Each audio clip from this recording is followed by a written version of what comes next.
अरे पैसा इतना है, कमाई कहाँ है जो हम पैसा बचा लें और डालें उधर।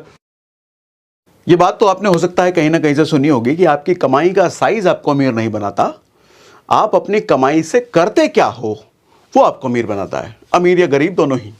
अभी हुआ क्या, अभी 2 दिन पहले मैं अपने किसी ऐसे मित्र के साथ बैठा था, टॉप की आईटी कंपनी में वो टॉप मोस्ट पोजीशन पे जॉब कर रहा है और उसकी सैलरी 5 लाख से ऊपर की ही होगी, मुझे पक्का पता है 5 लाख तो मिनिमम होगी।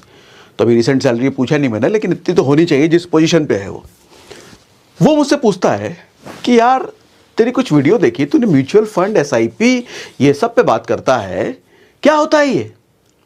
और मैं शॉक्ड, इतना पढ़ा लिखा आदमी 5 लाख से ऊपर का महीने का कमा रहा है, इसको नहीं पता। तो फिर मैं सोचता हूँ 15-20 हज़ार कमाने वाले कितने होंगे भारत में, इनको तो फिर कुछ भी नहीं पता होगा क्या कैसे होता है। तो मैं आज ऐसे लोगों को ही टारगेट करके ऐसे लोगों से ही बात कर रहा हूँ और इतना बेसिक से समझाऊंगा, इतना आसान भाषा में समझाऊंगा कि आपको समझ में पक्का आएगा और मज़ा ज़रूर आएगा, समझते समझते मज़ा भी आएगा। देखो होता क्या है, आप देखते होगे कई बार गाँवों में देखते होगे, एक आदमी 25-30 हज़ार रुपये कमा रहा है और उसी कैटेगरी में एक दूसरा भी है, वो भी 25-30 हज़ार रुपये महीना कमा रहा है।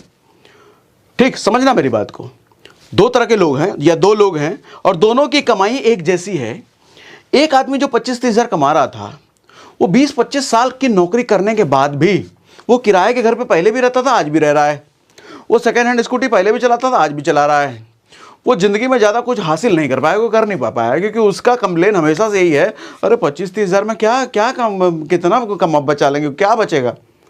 अच्छा, वो इन्फ्लेशन ना घुसाड़ देना, महंगाई वो इंक्रीमेंट ना घुसाड़ देना, अरे सैलरी बड़ी भी तो होगी, ठीक है बड़ी होगी, ठीक है, हम उतना कैलकुलेशन नहीं जा रहे हैं, मोटा मोटी समझाने के लिए कह रहा हूँ कि 25-30 हज़ार कमाने वाला ऐसे कई सारे लोग होते हैं। वहीं दूसरी तरफ एक 25-30 हज़ार कमाने वाला आदमी जो है, ये थोड़ा सिंघम स्टाइल हो गया, सिंघम नहीं सिंघम नहीं, समझना। तो इधर वाला जो 25-30 हज़ार कमाने वाला है, आप देखते होगे 20-25 साल की नौकरी के बाद ये बेटी की शादी भी अच्छे घर में कर रहा है, ये गाँव में 3 मंजिला मकान भी ठोक दिया है, ये लड़कावा को दिल्ली में पढ़ा रहा है, खर्चा भी कर रहा है।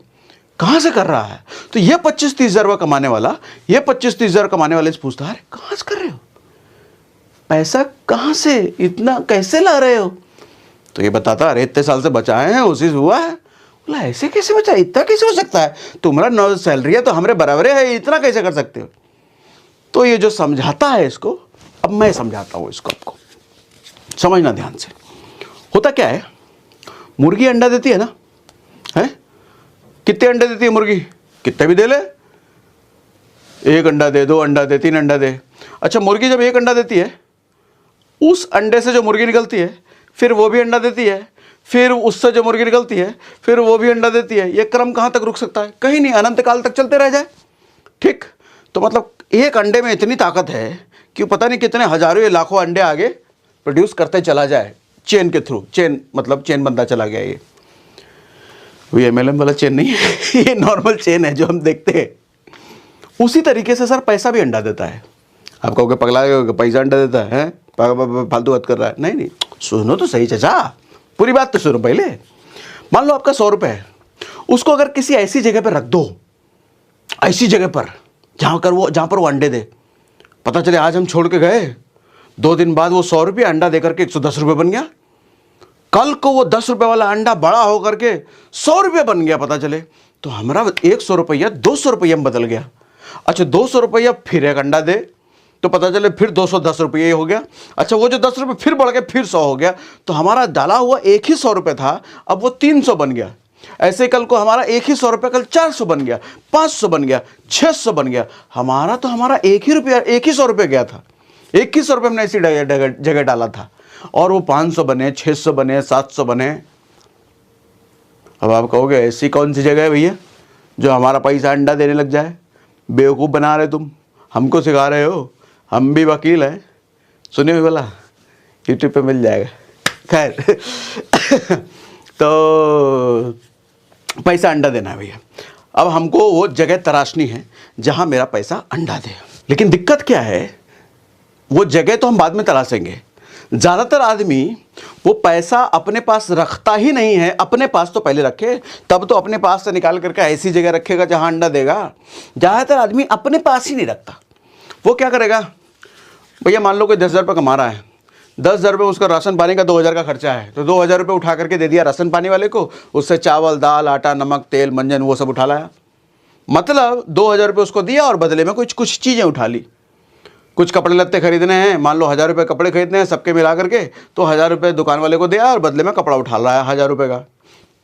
तो सर ज़्यादातर लोग हम पैसे जो कमाते हैं उससे कुछ ना कुछ चीज़ें खरीद लेते हैं, चाहे वो कपड़े हो, चाहे ज़रूरत की चीज़ हो, चाहे शौक़ की चीज़ हो, किसी भी चीज़ को, मतलब हम अपने पैसे को किसी और को देते हैं और बदले में उससे चीज़ ले लेते हैं।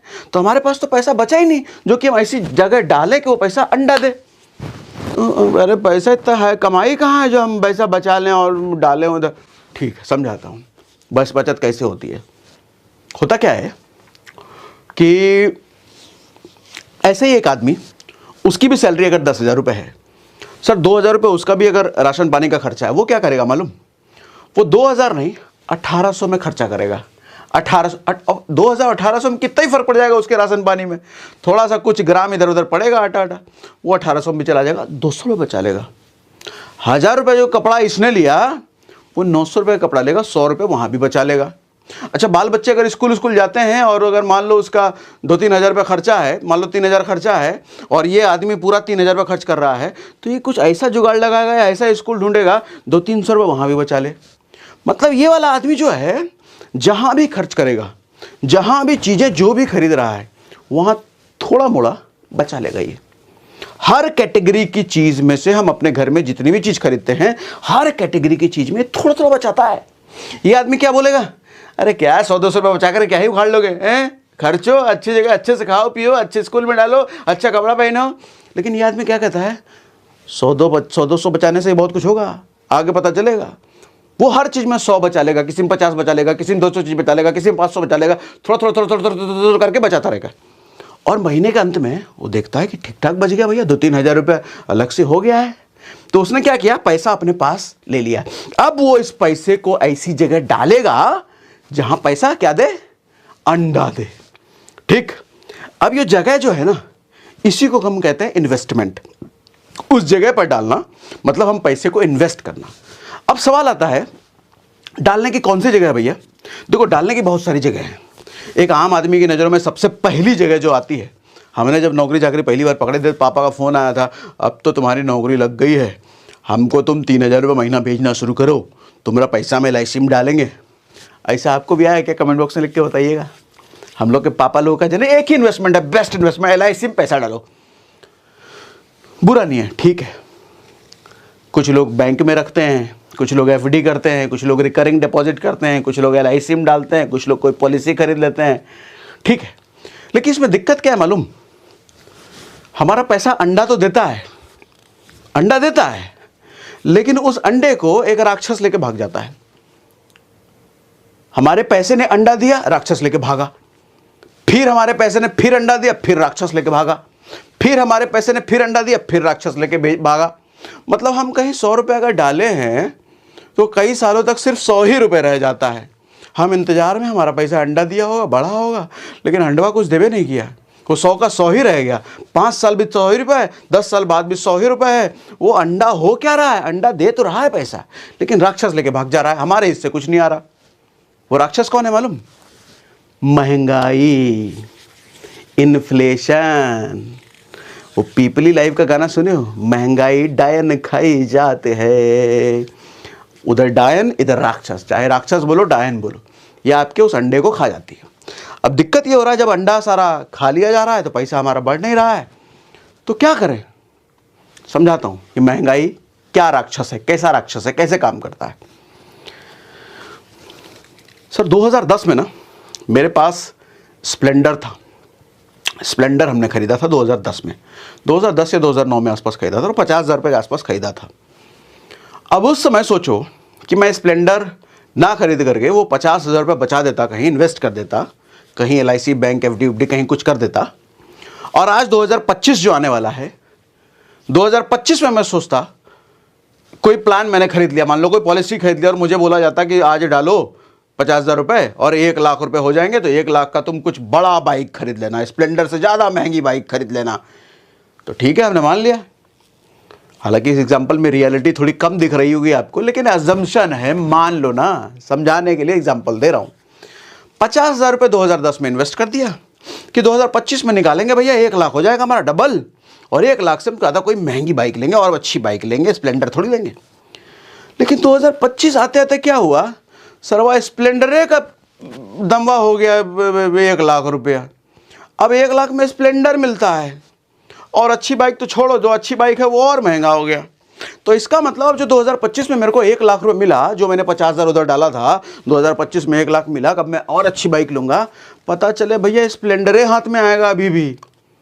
मतलब 2010 में 50,000 लगा रहा था और अब 1 लाख लगा रहा हूँ। उस 2010 में 50,000 में स्प्लेंडर हाथ आ रहा था, आज 1 लाख लगाने के बावजूद भी स्प्लेंडर ही हाथ में आ रहा है। क्यों? क्योंकि स्प्लेंडर की कीमत बढ़ गई, स्प्लेंडर महंगाई बढ़ गई। ऐसे ही महंगाई हर चीज़ में बढ़ती है, हर एक चीज़ में।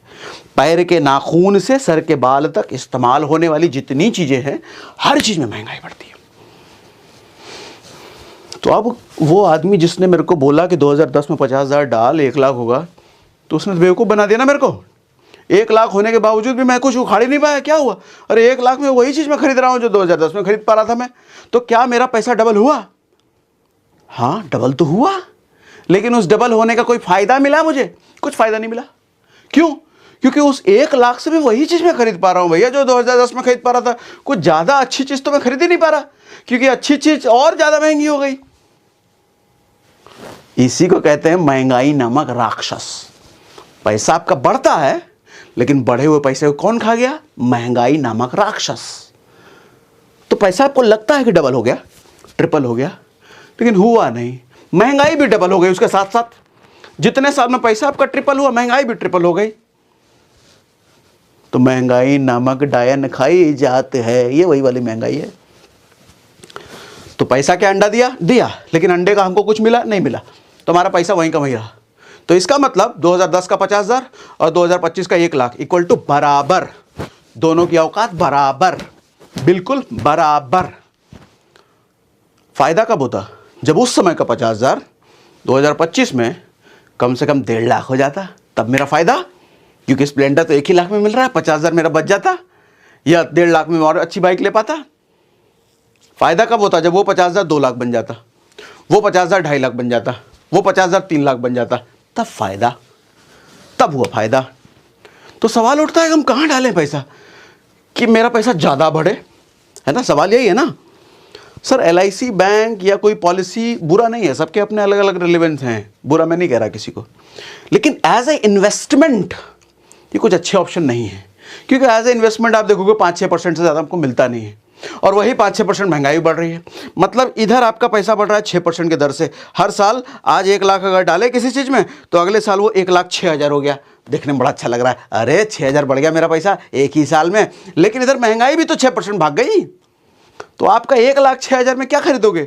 वही जो पिछले साल 1 लाख में खरीद रहे थे, क्योंकि महंगाई बढ़ गई।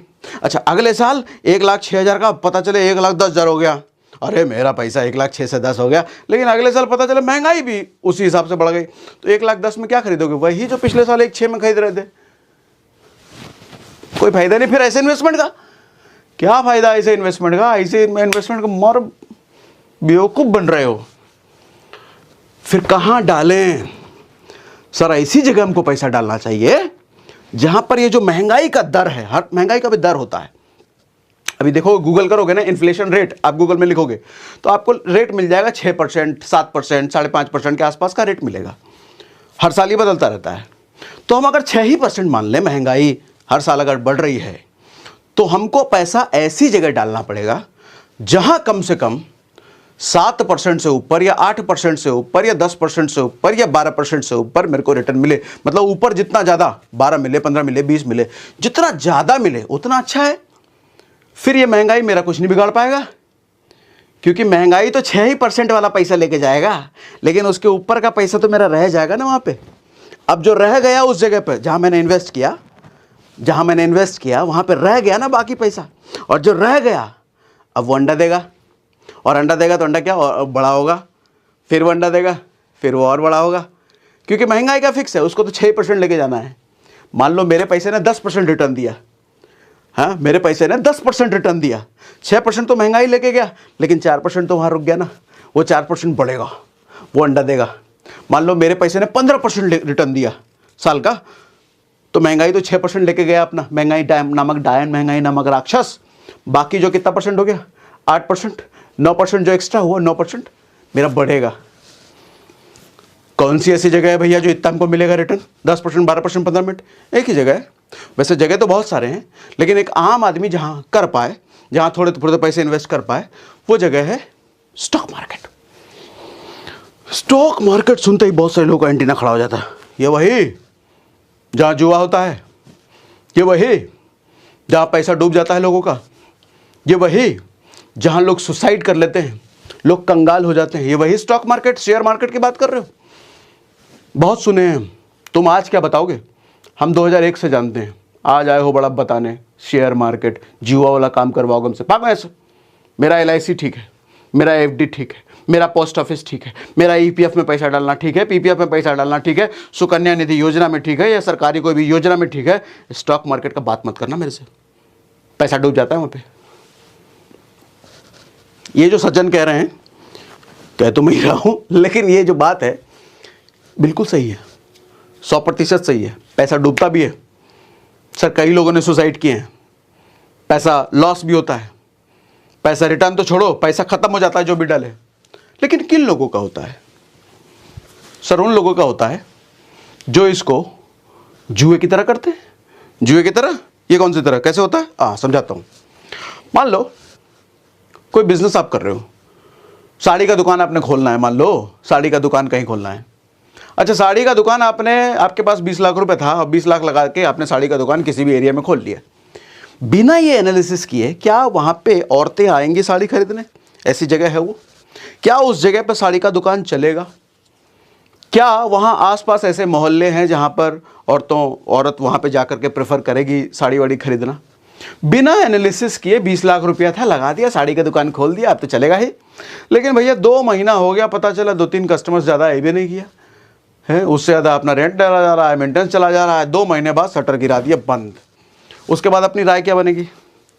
साड़ी का बिजनेस बहुत ख़राब है, साड़ी का बिजनेस चलता ही नहीं है। वो आदमी तो यही राय बनाएगा ना, या ज़्यादा से ज़्यादा क्या बोलेगा?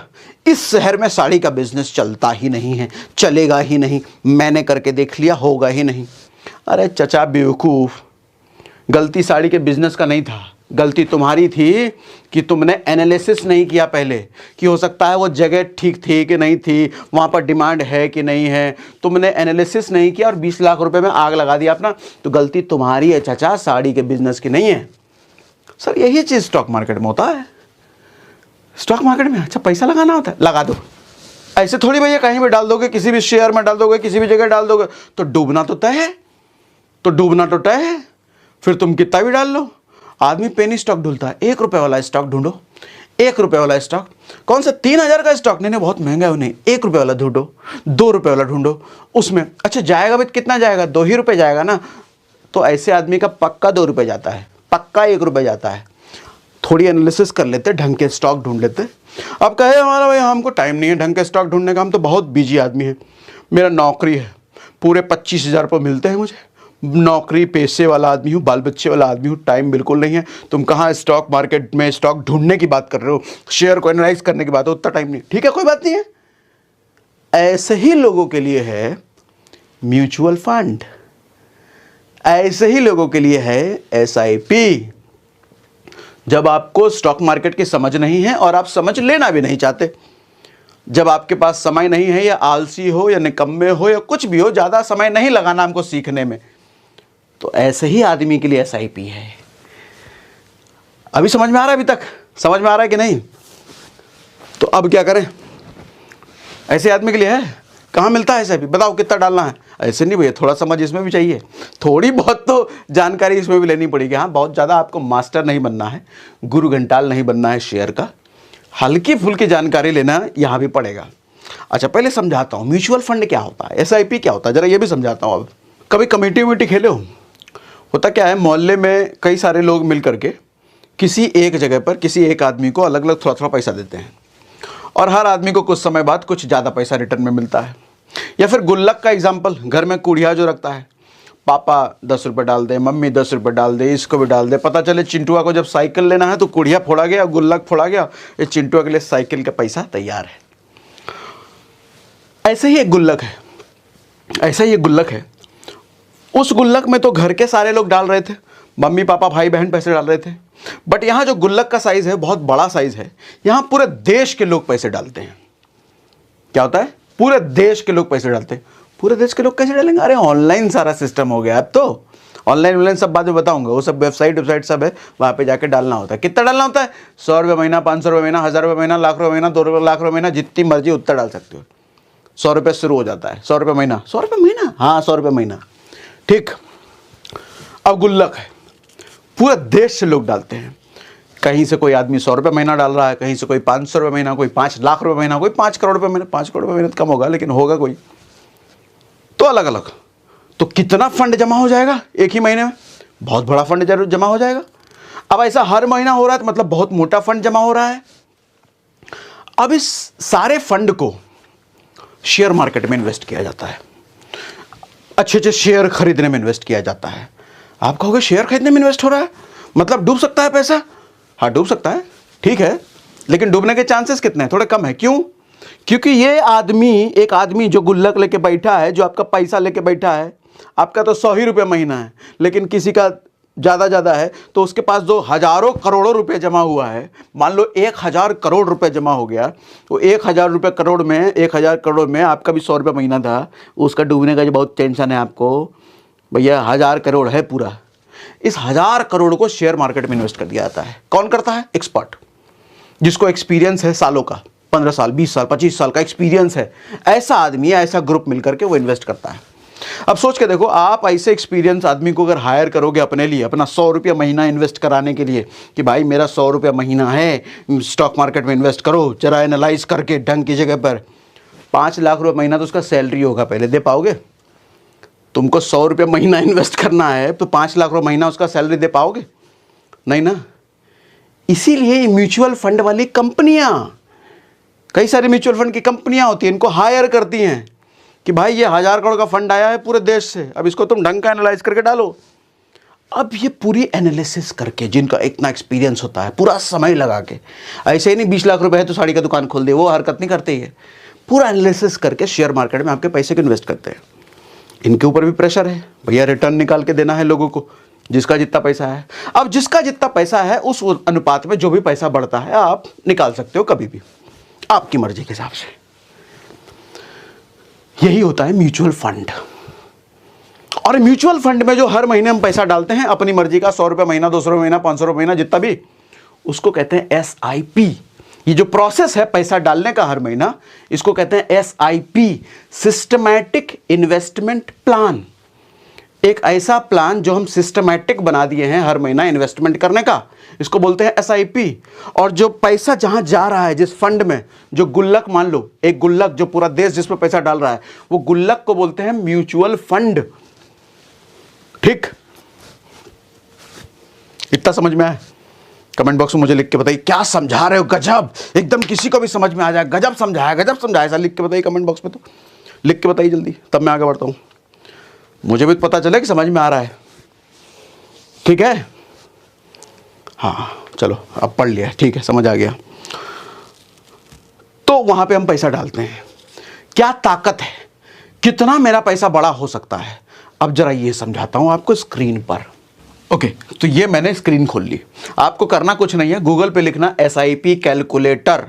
तो ऐसे हिसाब लगाते हैं, कितना हम डालेंगे तो कितना मिलेगा। 100 रुपये महीना डालेंगे, 10 साल बाद कितना हो जाएगा, 20 साल बाद कितना जाएगा, इसका कौन कैसे हिसाब लगाएं। तो उसके आपको हिसाब लगाने की जरूरत नहीं है, गूगल पे कैलकुलेटर बने हुए हैं, लिखो SIP कैलकुलेटर, बहुत सारे आ जाएंगे। मैंने ये वाला खोल लिया, ठीक, आप कोई भी खोल लेना, सब में ऐसा कुछ मिलेगा आपको। सर मान लो 100 रुपया महीना, मैं थोड़ा इज्जत कर देता हूँ, 100 रुपये महीना तो बहुत ही कम हुआ, इतना निहायत ही घटिया हरकत करोगे क्या। 500 रुपये महीना मैं ले रहा हूँ, रोज का 15 रुपये 18 रुपये के आसपास अगर बचाया जाए, एक चाय का पैसा बचाया जाए तो 500 रुपये महीना भी होता है। 500 रुपये महीना अगर मैं लेता हूँ और मैं 5 साल के लिए इन्वेस्ट करता हूँ, ठीक, 5 साल के लिए मतलब हर महीने 500 रुपये, और मैं मानता हूँ 12 महीने लेता, मैं 15 लेता हूँ, क्योंकि लॉन्ग टर्म में स्टॉक मार्केट का रिटर्न अगर आप देखोगे इंडेक्स फंड का उतना तो आपको नहीं समझ आएगा। मोटा मोटी ये समझो कि लॉन्ग टर्म मतलब 10-15 साल से ऊपर का अगर हॉराइजन है, मतलब इतने साल के लिए आप पैसा डालते हो, हर महीना 500 रुपये महीना और 15 साल तक 20 साल तक, तो लंबे समय में ये देखा गया है। गारंटी कुछ नहीं होता स्टॉक मार्केट में, 15 तो मिलेगा ही ना, ना हो सकता है 20 भी मिल जाए, या हो सकता है 12 मिले, लेकिन लंबे समय में ये देखा गया है 15 से ऊपर मिल जाता है, तो इसलिए 15 ले लिया है। गारंटी नाम की कोई चीज़ नहीं होती है स्टॉक मार्केट में। ठीक, 15% अगर मुझे हिसाब से हर साल CAGR मिलता है, 500 रुपये महीना में डाल रहा हूँ 5 साल के लिए, तो आप देखेंगे आपने जो इन्वेस्ट किया पैसा वो 30,000 रुपये इन्वेस्ट किया 5 साल में, और आपको जो मिल रहा है 14,841 मिल रहा है एस्टिमेटेड रिटर्न, और टोटल अमाउंट बन के मिल रहा है 44,000 रुपये। आपने दिया 30,000 रुपये, मिल रहा है 44,000 रुपये। मजा आया सुन के क्या? इतने के लिए इतना सीखना पड़ेगा, बैठ पालतू। रुको, अभी रुको, थामा, जादू दिखाता हूँ, जादू। ये तो 5 साल की बात कर रहा हूँ, यहाँ लंबे समय में असली खेल होता है। अच्छा, ये ग्राफ भी देखते जाना। ये ब्लू ये ब्लू क्या है? आपका इन्वेस्टमेंट अमाउंट, ये ब्लू में, और जो येलो वाला देख रहे हो ना, ये रिटर्न अमाउंट है। ठीक, देखो जैसे जैसे साल बड़ा हो रहा है रिटर्न अमाउंट बड़ा होता जा रहा है। अभी देखो खेल, इसी को मैं कर देता हूँ 15 साल। ठीक सर, 15 साल में आपने 90,000 रुपये इन्वेस्ट किया, लेकिन जो टोटल आपको मिल रहा है लगभग 3.5 लाख मिल रहा है। सिर्फ 90,000 और 3.5 लाख। यहाँ ग्राफ देखो सर, ये ब्लू वाला पार्ट आपका इन्वेस्टमेंट है, येलो वाला रिटर्न है। पहले ब्लू पार्ट ज़्यादा था, येलो छोटा था, अब येलो बड़ा हो गया है, मतलब रिटर्न बड़ा हो गया, इन्वेस्टमेंट छोटा हो गया। और जादू दिखाऊं सर, यही काम, थोड़ा पेशेंस है, सब्र है, तो 20 साल तक अगर आप करते हो तो सर अब देखो आपका इन्वेस्टमेंट वाला पार्ट कितना छोटा हो गया, रिटर्न तो बहुत बड़ा। सर आपने इन्वेस्ट किया मात्र 1.2 लाख, मतलब 1 लाख 20 साल में, और मिल रहा है आपको 7.5 लाख से ज़्यादा।